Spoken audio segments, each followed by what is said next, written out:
Madame Béranger. Merci, Monsieur le maire.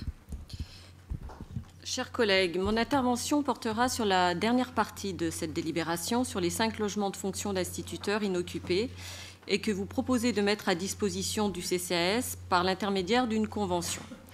Alors, j'ai d'abord une question et après plusieurs remarques à faire. Alors, la question, c'est une annexe de la délibération indiquait que ces logements serviraient à loger des familles roms. Puis, cette information a été retirée et il nous a été dit en commission Ville Durable que cela ne concernerait pas que des familles roms, mais aussi des ménages en difficulté. Il y était aussi précisé que tous les fluides seraient pris en charge par le CCAS. Alors, qu'en est-il réellement? Pourquoi ce retrait? Cela mérite une explication. Mes remarques.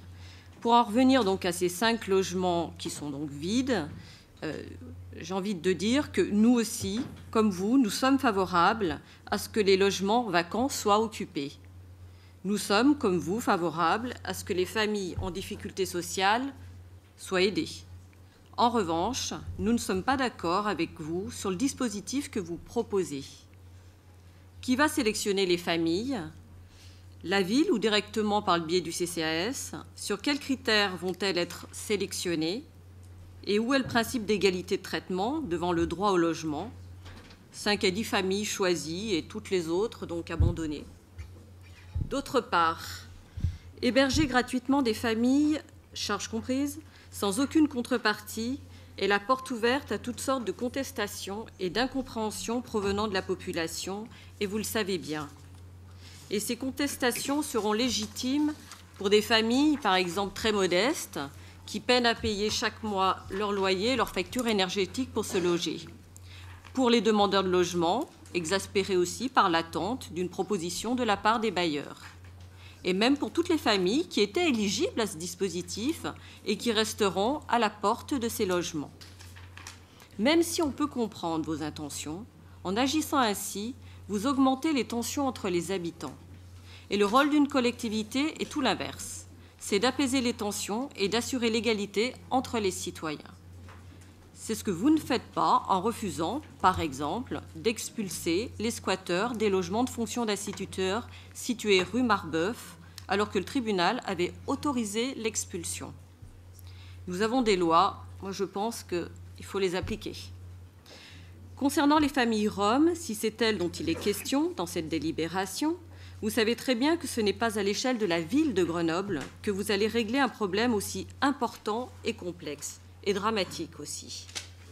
Vouloir loger quelques familles à Grenoble relève de l'hypocrisie quand vous, qui siégez à la métropole et qui faites la majorité, vous refusez de prendre la compétence hébergement d'urgence. Mon collègue tout à l'heure, Mathieu Chamussy, l'a déjà dit.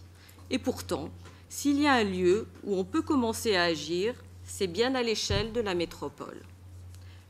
Un exemple, Nantes Métropole soutient des projets dans des villages roumains avec pour objectif de fixer les populations et limiter de nouveaux afflux.